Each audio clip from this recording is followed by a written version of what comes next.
વિસાવદર અને કડીની પેટા ચૂંટણી જાહેર થયા પહેલા જ રાજ્યની રાજનીતિ ગરમ થઈ ગઈ છે। કોંગ્રેસ પ્રમુખ શક્તિસિંહ ગોહિલે પેટા ચૂંટણીમાં એકલા હાથે લડવાની જાહેરાત કરી। આમ આદમી પાર્ટી સાથે ગઠબંધનનો છેદ ઉડાવી દીધો। પરોક્ષ રીતે શક્તિસિંહે ઇશારો કર્યો કે ગઠબંધનનો ધર્મ હોવા છતાં આમ આદમી પાર્ટીએ વિસાવદરમાં પહેલેથી જ ઉમેદવાર જાહેર કરી દીધા। આ મુદ્દે આપ પ્રમુખ ઈસુદાન ગઢવી પણ તાબડતોબ મીડિયા સમક્ષ આવ્યા અને કોંગ્રેસ વિરુદ્ધ જોરદાર વડાપો ઠાલવ્યો। ઈસુદાની કડીનો કંઈ ઉલ્લેખ ન કર્યો, પરંતુ વિસાવદરમાં 20,000 મતોથી પોતાના ઉમેદવારની જીતનો દાવો કર્યો। એટલું જ નહીં, કોંગ્રેસનો આ નિર્ણય ભાજપનો હોવાની આડકતરી આશંકા પણ વ્યક્ત કરી દીધી। બંને નેતાઓએ એકબીજાને મારેલા ગરમાગરમ ચાબખાથી રાજનીતિ ખૂબ ગરમાઈ ગઈ છે। ગઠબંધનનો કેટલો ધર્મ હોય છે। આમ આદમી પાર્ટીએ પોતાની રીતે પોતાનો કેન્ડિડેટ જાહેર કરી દીધો છે। અગાઉ રાષ્ટ્રીય કક્ષાએ અમારું ઇન્ડિયા ગઠબંધન છે, ઇન્ટેક્ટ છે અને રહેવાનું છે। રાજ્યોની પરિસ્થિતિમાં રાજ્યો પોતાની રીતે નિર્ણય કરતા હોય છે। જેમ કે હરિયાણામાં હું પ્રભારી હતો, હું જાણું છું હરિયાણામાં કોંગ્રેસની સરકાર દિવાલ પર લખેલું હતું બનતી હતી। આમ આદમી પાર્ટીનું સંગઠન ત્યાં લગભગ 0 હતું, પરંતુ આમ આદમી પાર્ટીએ હુડાજીએ કેટલીક સીટો ઓફર કરવા છતાં એ ઠુકરાવીને આમ આદમી પાર્ટી લડી। હરિયાણામાં પરિણામો ખરાબ આવ્યા।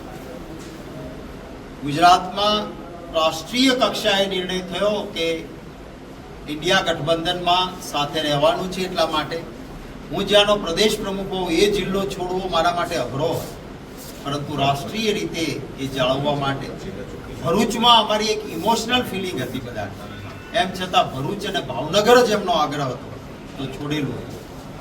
રાજ્યની કક્ષાએ જ્યારે અમારે નિર્ણય લેવાનો છે ત્યારે આજે પોલિટિકલ અફેર્સ કમિટીમાં વિસ્તૃત ચર્ચાઓના અંતે ભૂતકાળના બધા જ ઇતિહાસો તપાસ્યા પછી એક સર્વસંમત મત ઉભો થયો હતો કે ગુજરાતના મતદાતાઓ ક્યારેય ત્રીજી પાર્ટીને મત નથી આપતા।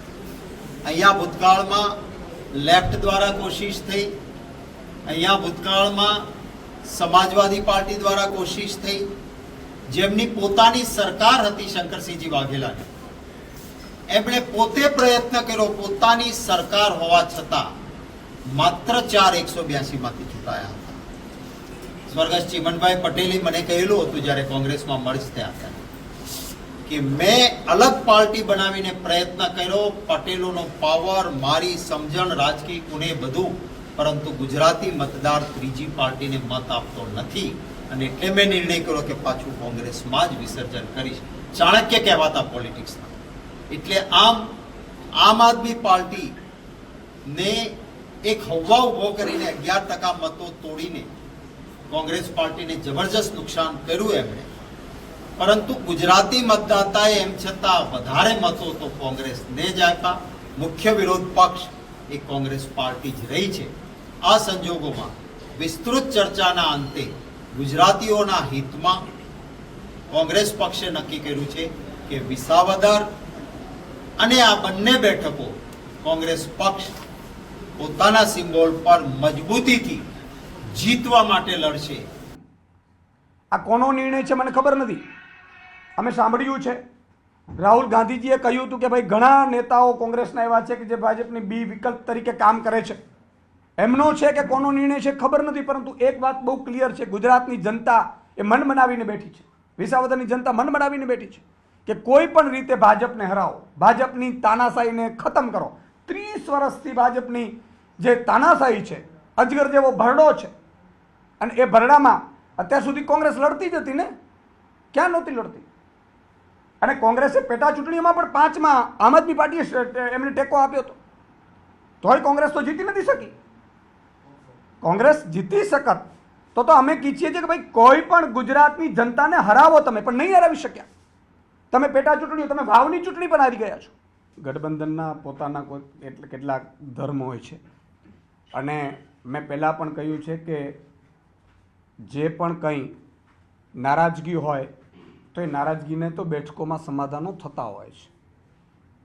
એનો મતલબ એ નથી કે ભાજપને જીતાડવા માટે આપણે લાગી પડીએ। કોઈ વિકલ્પ બની નથી શકવાનો, મને ખબર છે। અત્યાર સુધી કોઈ બની નથી શક્યું, ઘણી પાર્ટીઓને તક મળી, નથી બની શક્યું। પણ પહેલી 6 મહિનામાં આમ આદમી પાર્ટીને 14% વોટ સાથે 41 લાખ મત મળ્યા હતા.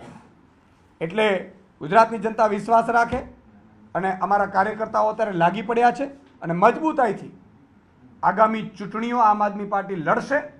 સ્થાનિક સ્વરાજ્યની ચૂંટણીઓ પણ 9,300 ચૂંટણીઓ છે, એનો ઉમેદવાર પસંદગી પણ અમે આગામી ઓક્ટોબરથી શરૂ કરવાના છીએ, જે ફેબ્રુઆરી 2026માં ચૂંટણીઓ છે એની.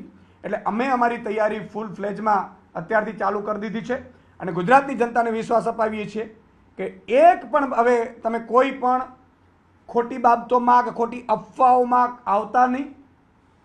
જે પાર્ટીઓએ અત્યાર સુધી ખેલ કર્યા છે એમાં આપણે પડવું નથી. કોણ કોની ટીમ છે એ બધી તમને ખબર છે.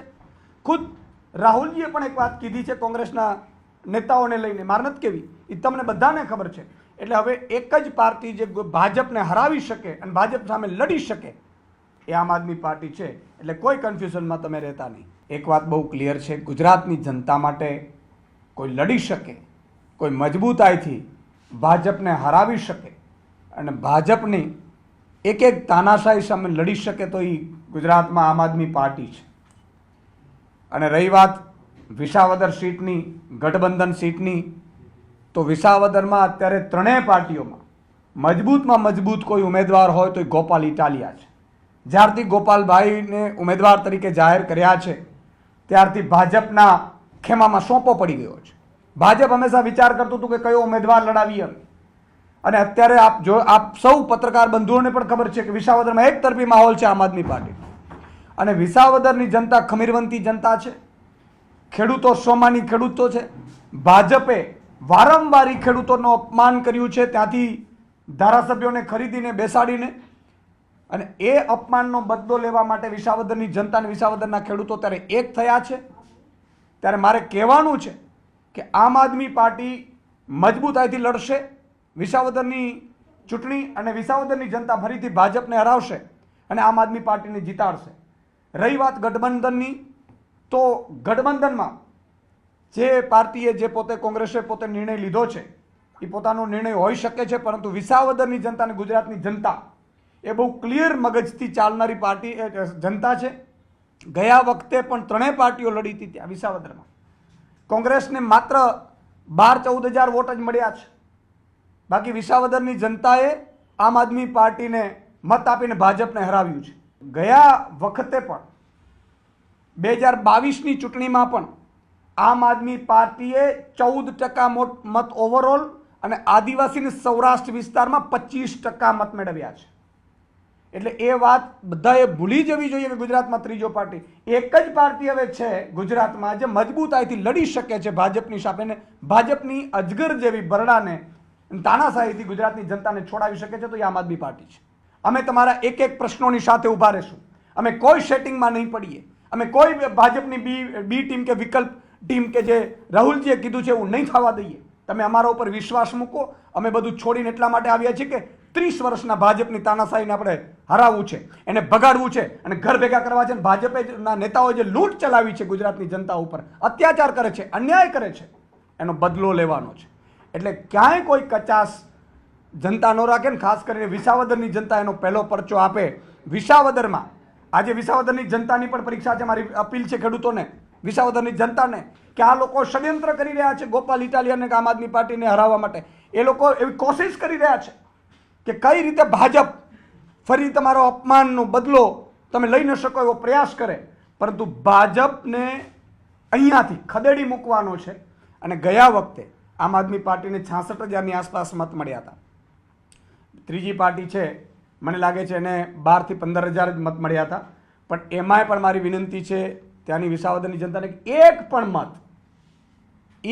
મત વેડપતા નહીં આ વખતે.